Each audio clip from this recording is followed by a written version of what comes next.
जब आप सोचते जा रहे हैं तो क्या होता है, जब आप सोचते हैं तो परमेश्वर अचानक से उस चीज़ का रहस्य आपको देता है। तो इसी बारे में जब यरीहो का जो दीवार था वो गिरा था, उसके बारे में मैं बहुत बार सोच रही थी।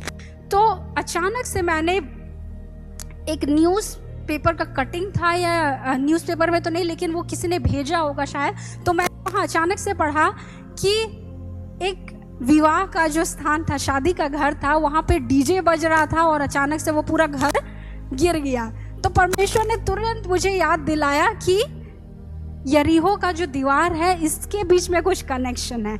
तो परमेश्वर ने वो सारा बात मुझे याद दिलाया और तब तुरंत मैं गई और उस आयतों को देखना शुरू किया। और इस चीज़ों को आप देखिएगा, यरीहो का दीवार जो गिरा था उसके बारे में अगर जब आप पढ़िएगा तो यहाँ पे दिया हुआ है, यहोशू उसका 6वां अध्याय हम लोग देखेंगे। यरीहो का जो पतन है उसके विषय में दिया गया है। तो ये मैं आपको समराइज करके बताऊंगी, इसको हम लोग एक एक करके नहीं पढ़ेंगे, ठीक है। तो इसमें अगर आपको याद होगा कि परमेश्वर ने यहोशू को एक आज्ञा दिया था, तो उसने क्या आज्ञा दिया था कि 6 दिन तक वो जो यरीहो का दीवार है उसके ओर चक्कर लगाने और क्या करने, बस एक चक्कर 6 दिन के लिए बोला था। और 7वें दिन कहा था कि 7 चक्कर लगाना, है ना। अब इसमें थोड़ा आपको मैथमेटिक्स, इसीलिए मैंने कहा कि आपको अपना दिमाग का इस्तेमाल करना होगा। तो एक चित्र मैंने यहाँ पे रखा है जो आपको यरीहो का जो बाद में खोज किया गया उसके विषय में बताया गया है कि वो कितना लंबा, कितना चौड़ा, ऊंचाई में कितना था, सब कुछ बताया गया है। तो अगर आप देखिएगा ये यरीहो का जो दीवार था, अगर आप उसको कभी चित्र में देखिएगा, वो 2 दीवार था। अंदर में एक इनर वॉल था अंदर का और एक बाहर का दीवार था जो आपको दिख रहा होगा। और उसके बीच में जो अगर आप उसका जो ये देखिएगा चौड़ाई है वो 6 मीटर है, ठीक है। और उसके बाद हम लोग देखते हैं कि उसका जो नींव रखा गया था, नींव अंदर वो कितने मीटर का था, 6.7 मीटर का था, ठीक है। और उसका पूरा ऊंचाई अगर आप देखिएगा वो टोटल 13 मीटर का था। अब आप जरा गिनती कीजिए, परमेश्वर ने कहा कि 6 दिन चक्कर लगाना। तो अगर कभी भी आपको बताया जाए या फिर पूछा जाए कि यरीहो के कितने चक्कर लगाए गए थे, तो हम लोग याद करते हैं कि 7 चक्कर, लेकिन पहला 6 दिन का चक्कर तो हम लोग भूल ही जाते हैं। तो वो 6 और 7 मिला के कितना हुआ, तो वो 13 दिन परमेश्वर ने उस चीजों को वहां रखा। परमेश्वर जो है वो इतना बुद्धिमान है कि आप कभी सोच नहीं पाएंगे कि परमेश्वर ने क्यों कहा था 13 चक्कर लगाने, क्योंकि वो पूरा दीवार था वो 13 मीटर का था। अंदर जो है 6.7, उसको भी जोड़ेगा तो 13 मीटर। 6 दिन का जो चक्कर लगाया था वो किसके लिए, वो 6 मीटर के लिए था। तो वो सारी चीजों को उन्होंने चक्कर लगाया और साथ ही साथ परमेश्वर ने कहा वो तुरही को फूकने के लिए, है ना।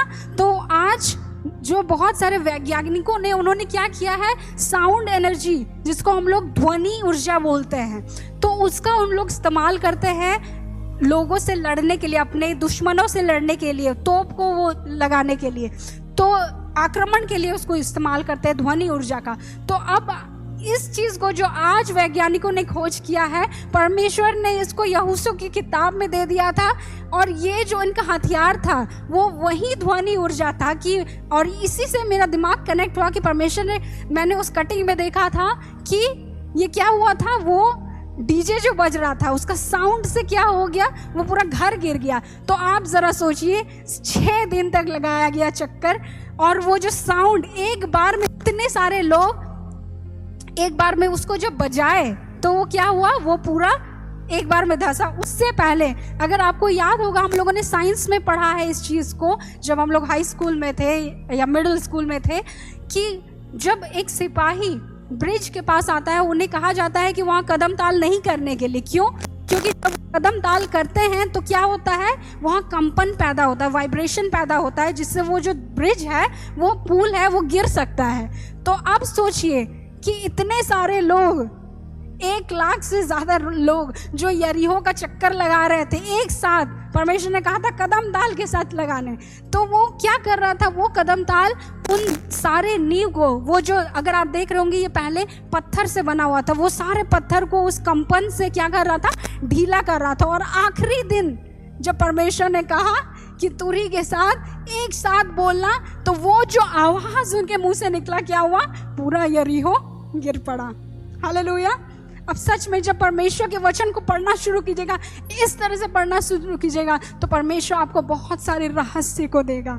और जब परमेश्वर रहस्य को देगा तो आपकी जो उन्नति है, जैसा 1 तीमुथियुस उसका 4:15, सभी कोई साथ में पढ़ेंगे इसको, इन बातों को सोचते रह और इन्हीं में अपना ध्यान लगाए रह, ताकि तेरी उन्नति क्या हो, सब पर प्रकट होगी। तो जब आप परमेश्वर के वचन के अनुसार ध्यान करना शुरू करेंगे तो आपकी उन्नति आप ही तक सीमित नहीं होगी, लेकिन सबके सामने वो प्रकट होनी शुरू हो जाएगी। हालेलुया, हालेलुया, आमीन। आइए हम प्रार्थना करेंगे। और आप में से जितने लोग चाहते हैं कि परमेश्वर इन सारी चीजों में आपको लाभदायक या इस्तेमाल होने लायक पात्र बना सके, तो आप इस समय खड़े हो सकते हैं और आप चाहते हैं कि परमेश्वर जो बुद्धि का दाता है वो आपको बुद्धि दे, तो आप इस वक्त खड़े हो सकते हैं। मैं प्रार्थना करूंगी, परमेश्वर हम सबों को वो ध्यान करने का सामर्थ्य दें। परमेश्वर अपनी आत्मा के द्वारा हमें ध्यान करने का सामर्थ्य दे कि हम परमेश्वर के वचन पर ऐसे ध्यान करेंगे कि हमारी उन्नति जो है वो सभी लोगों के सामने प्रकट हो सकेगी। आमीन।